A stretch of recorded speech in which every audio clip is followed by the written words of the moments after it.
absolutely great. I mean, I love your district, and I have loved working with all the folks who have come to all 4 of the academies that I've done down in Bowling Green. But the real reason I love it is that I think that's why you're here. That you're trying desperately, for the sake of kids, to build the best school system in the United States. Yes, is that? I mean, yeah, let me hear an amen to that. I mean, aren't you really trying to do that? But it doesn't make any sense not to try to do that. Why wouldn't the U.S. Department of Education say, you guys need to go down and take a look at this at Davies County? You need to go look at what they're doing down there, right? Why wouldn't that be the case? Why would you be recognized nationally and have people coming into your school because you guys do it for the sake of kids all the time? To me, that's a BHAG. A BHAG is, in Jim Collins' book, Good to Great, he says it's a big, hairy, audacious goal. Right?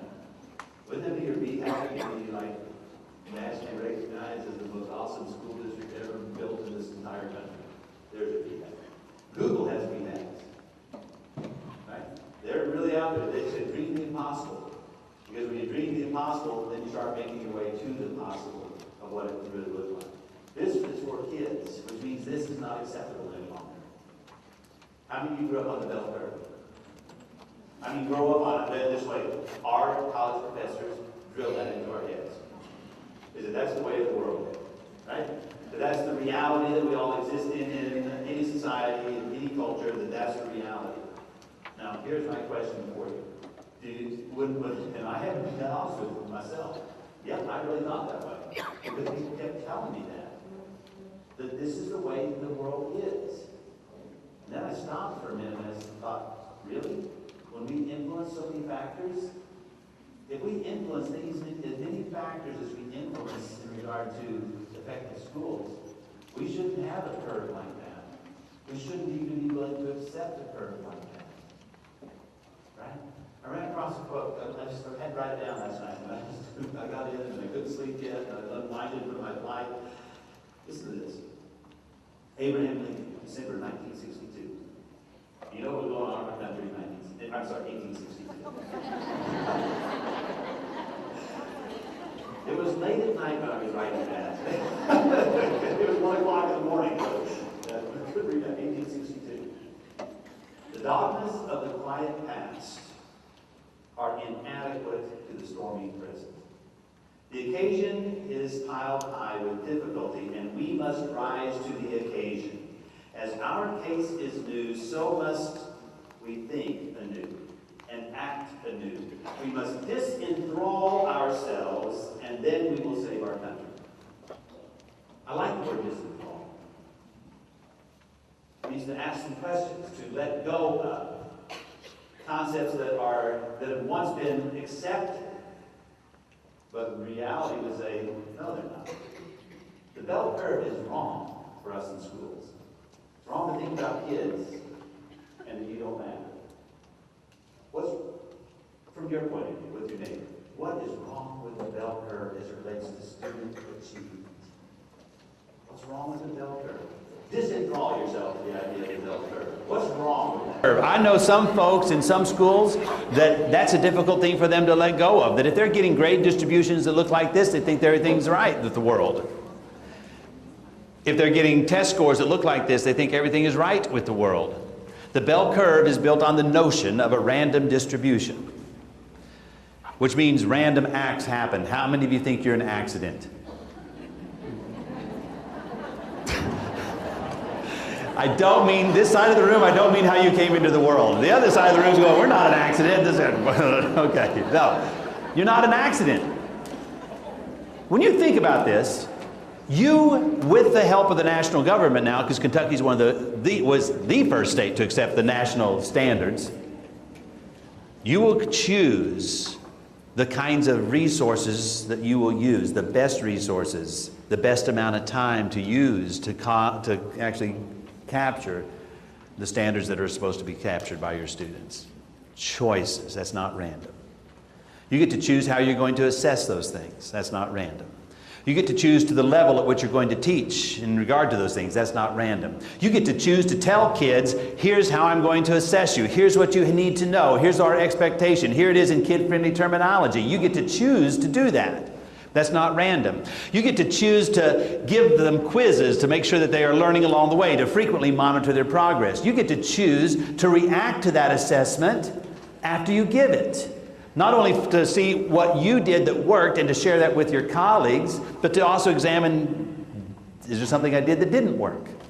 You get to choose to engage kids in that model I described earlier. Reflect on your mistakes. Learn from those. You get to choose to move kids' grades because it's not about did you learn it today, but did you learn it beyond the date?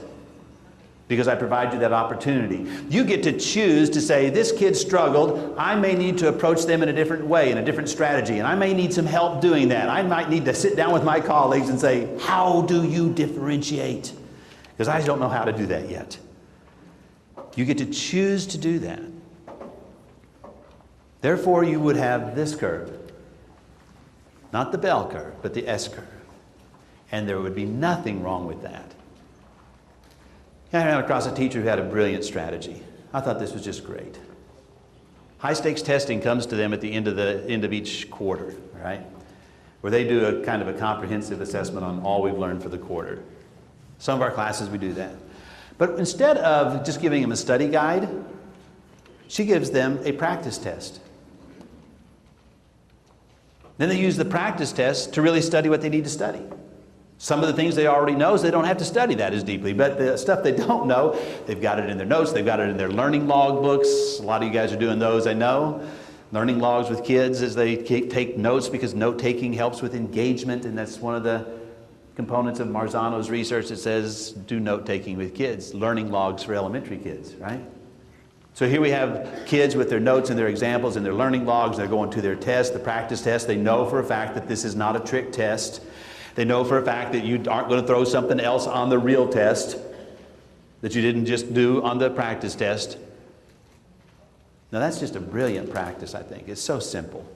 Because if you really want students to achieve at high levels, you will tell them what they need to know and learn. And some people will tell me, now I love this idea, some people say, but Tim, if you do that, aren't you teaching to the test? How many of you think, share with your neighbor if you think that's teaching to the test?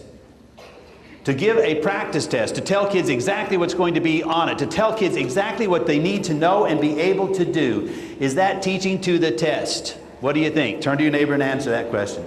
Would you put that in the category of teaching to the test?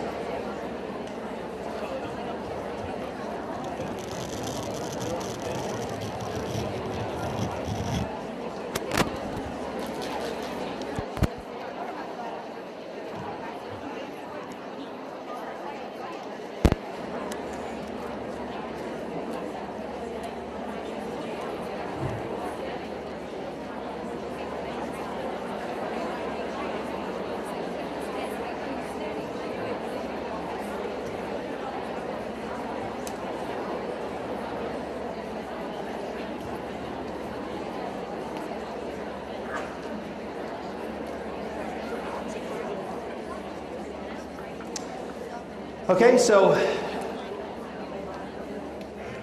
let me welcome you back from a brief reflection time. In other aspects of school, we wouldn't question that practice at all. Coaches never question that practice.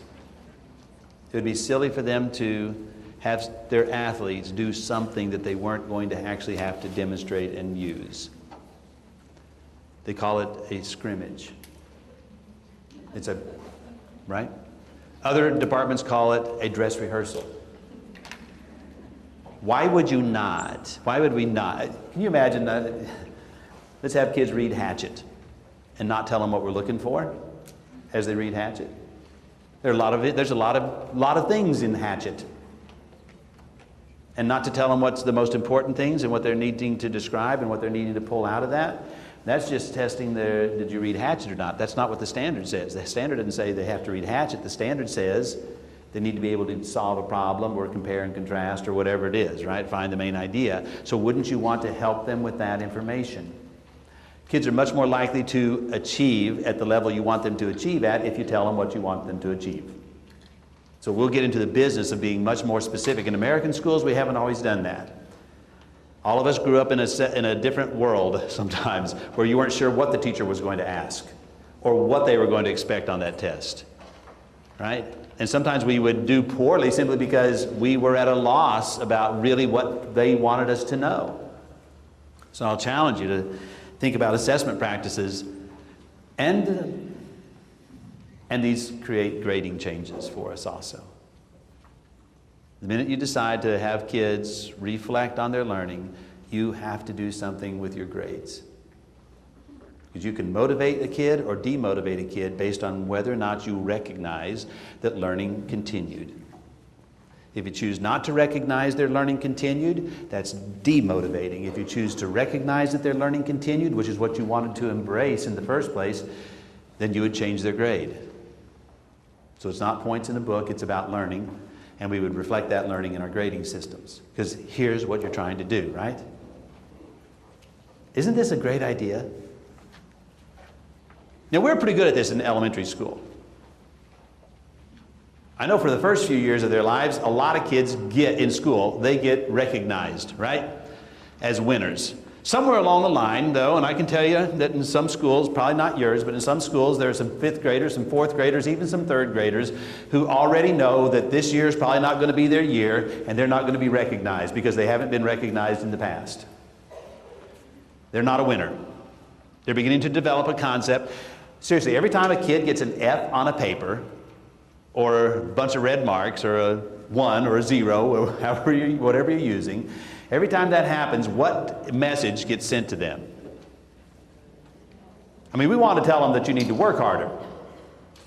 But the message that starts developing in their frame of mind is what? You are a failure.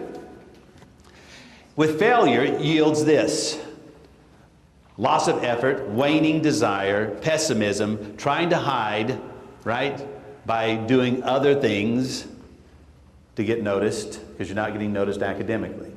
If you create winners, though, wow, they have risk-taking that goes on with them. They'll try new things if you will create winners in your school. And yet we sometimes haven't investigated why. Well, sometimes it's because our practices really come to the crux of it. I mean, there's been a lot of research on this factor, and I love the fact that we've researched it, but it's kind of like a no-brainer, isn't it? It's kind of like from the University of Duh. Regardless of the research base, it is clear that effective teachers make a difference. You have a profound impact on student learning. Ineffective teaching could cost a kid as much as 2 years of growth, which meant they'd have to have an absolutely fantastic teacher the next year to close the gaps. How do we become effective teachers? You know what you guys report? Teachers report you become effective not through the teacher evaluation procedures. 97% of you report that it made no change. Teacher evaluation, supervision and evaluation made no change in your teaching practices. 3/4 of the teachers report, actually a little over 3/4 of the teachers report that they have marks of exceeds and excellent.